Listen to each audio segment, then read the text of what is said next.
Picture a river in high summer, the Illinois River, somewhere below Peoria. The water the color of weak coffee, the sun already heavy by 10 in the morning. A small aluminum boat idles out from a ramp a family has used their whole lives. A father at the tiller, 2 kids on the middle bench, a cooler, a couple of rods. The outboard motor settles into a low, steady hum. This is the safest place they know. Then the water in front of the bow stops being water. It comes apart. Not one fish, but dozens of them. Silver carp, silver bodies the length of a grown man's arm, launching straight up out of the river, some of them 10 feet into the air. One of them catches the man at the tiller full in the face at boat speed. His nose breaks. A second fish knocks one of the kids off the bench and into the water, and the motor is still running. That is not a horror movie. That is a documented afternoon on an American river. You have probably seen a clip like it. Fish jumping into boats, people ducking, someone laughing until they are not. And here is what you were never told. What you saw in that clip is the calm version. But the strangest part of this story is not that it happened. It is where an army of flying fish came from, why it is here, and why nobody, not one agency, not one wall, not one price tag with 9 zeros on it, has managed to make it stop. By the end of this, you will understand how far the silver carp has already spread up the Mississippi and its tributaries, and how close it now sits to the Great Lakes.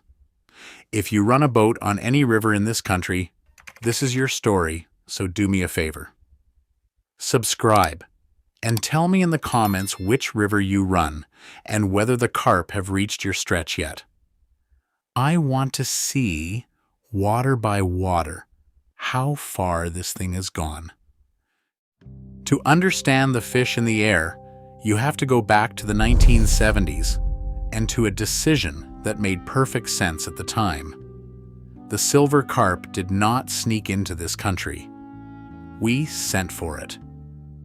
In the early 1970s, fish farmers and water authorities across the South had the same problem in 1,000 ponds. Catfish farms and sewage treatment lagoons were choking on algae, thick green blooms that fouled the water and cost real money to clean. Somebody had a clean idea. There was a fish in Eastern Asia that ate almost nothing but algae, a filter feeder that swam all day with its mouth open, straining the green out of the water for free. Bring it in, the thinking went, and it would scrub the ponds better than any machine. So they did. The first silver carp arrived in Arkansas around 1973, imported by a private fish farmer. Within a few years, it was being raised at state, federal, and private facilities, and stocked into municipal sewage lagoons to hold the algae down. It came in as a tool, a living water filter that worked for free and never clocked out. It did not come in alone either, and this is where most tellings get sloppy. So let me be exact, because you will notice if I am not. There are 4 fish that get lumped together as Asian carp, and they are not the same animal. Grass carp were brought in to eat weeds, to clear choked ponds and drainage ditches. Black carp came to eat snails and protect other farmed fish from parasites. The bighead, which can grow past 60 pounds and take on the size of a large dog, is a filter feeder like the silver, and it is the giant of the group. And then there's the silver carp itself, the smallest of the 4 in some ways, and by far the most dangerous to a human being. Because of the 4, only the silver launches itself into the air. The bighead, for all its size, almost never jumps. The one that flies at your face is the one nobody feared. And on paper, the biology looked like an answer, not a warning. These fish grow fast and grow big, past 20 pounds, feeding low on the food web where there is always more to eat. They are nervous animals, easily spooked. And the silver carp has one reflex that no native fish in North America shares. When something startles it, a passing train, a thrown rock, the drone of an outboard motor, it does not dive for cover. It rockets straight up, as much as 10 feet into the air, a whole school of them going off at once like popcorn in a pan. So the picture settles into something almost comfortable. Some pond fish got loose, a regrettable accident, a few escapees swimming where they do not belong. If you already knew the broad strokes of the carp story, this is usually where it ends, a cautionary tale about importing the wrong animal to do a dull job. Hold on to that comfortable version, because this is where it falls apart. This is the moment to subscribe, because what comes next is the part most tellings never reach. These fish did not just escape, they took entire rivers, and they are now knocking on the door of the Great Lakes. It was never a few escapees. Through the flood years of the 1990s, the rivers of the Mid-South climbed over their banks, and the farm ponds and the lagoons went under with them. The carp did not trickle out. They poured out into the White River, into the Arkansas, and from there into the Mississippi itself, the central artery of the continent. Once they were in the Mississippi drainage, no fence anywhere meant a thing to them. They pushed up the Missouri. They ran up the Ohio, the Tennessee, the Cumberland. Today their range reaches into more than 30 states. But range is a soft word, and it hides what actually happened in the worst places. In the hardest hit stretches, the carp did not just move into the river. They became the river. On parts of the Illinois, researchers at Southern Illinois University have found that invasive carp make up more than 60% of the total weight of fish in the water. In the heavily studied La Grange stretch near Peoria, silver carp alone once accounted for about half of every fish that survey crews pulled up. Half. Millions of pounds of one foreign animal crowding the native bass and buffalo and shad out to the edges, straining the plankton out from under the whole food web before anything native can grow into it. And the injuries are not freak stories passed around a bait shop. They are catalogued dryly by the federal government, and the official list of harm from jumping silver carp reads like an emergency room intake sheet. Cuts from fins, black eyes, broken bones, neck and back injuries, and concussions. People struck at more than 20 miles an hour by a 20-pound animal they never hooked, never touched, never even saw until it was already in the boat with them. Federal biologists have put something colder on the record too. A written warning that a human death from a flying carp is probably only a matter of time. Water skiing on parts of the Missouri River is now considered genuinely dangerous, for the simple reason that most of the fish jump behind the boat in exactly the water a skier is crossing. Some river towns have stopped fighting the absurdity of it and leaned in. Down in Bath, Illinois, there is a tournament where people ride open boats through the carp and catch them out of the air with nets and trash cans, helmets on, wearing the bruises like a badge. It is played for laughs. But the reason those fish are thick enough to harvest with a garbage can is not funny at all. So, think about what that word really means. This is not an escaped fish loose in a river. It is an occupation. A living wall of foreign animals holding stretches of American water and firing up out of it at anyone who passes. Which leaves the one question that matters if you live upstream. Where does the wall stop? The answer is that a great deal of money and effort goes into making it stop in one place above all others. The Great Lakes. Those 5 lakes hold about a fifth of the fresh surface water on the planet, and they carry a sport and commercial fishery worth more than $7 billion a year, with a boating industry worth roughly $16 billion more stacked on top. Drop a filter feeder that can become 60% of the living weight of a river into that system, and you risk pulling the floor out from under everything that swims in it. So the carp cannot be allowed in. That is the line in the sand.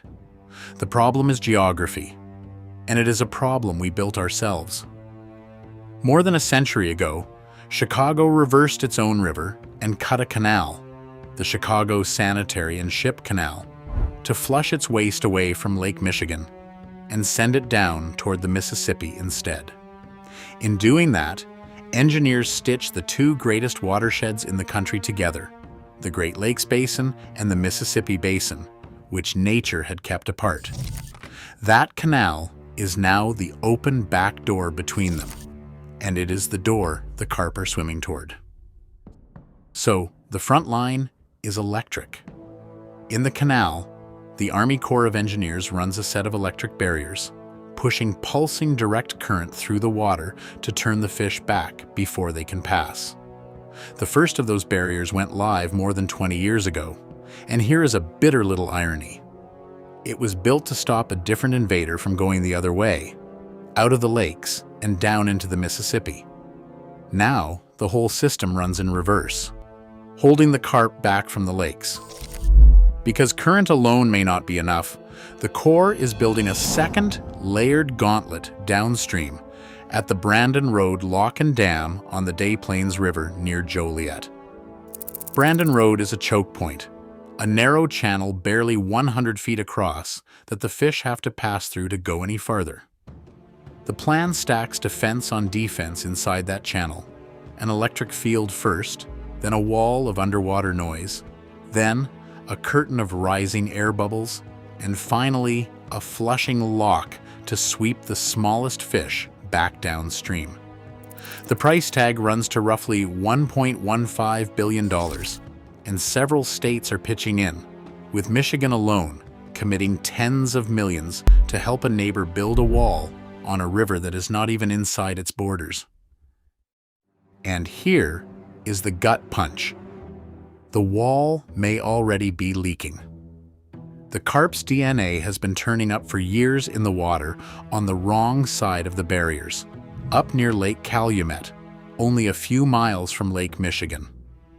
That test was invented for exactly this fight, developed at the University of Notre Dame to find carp by the traces they shed into the water. And it keeps finding them where they are not supposed to be.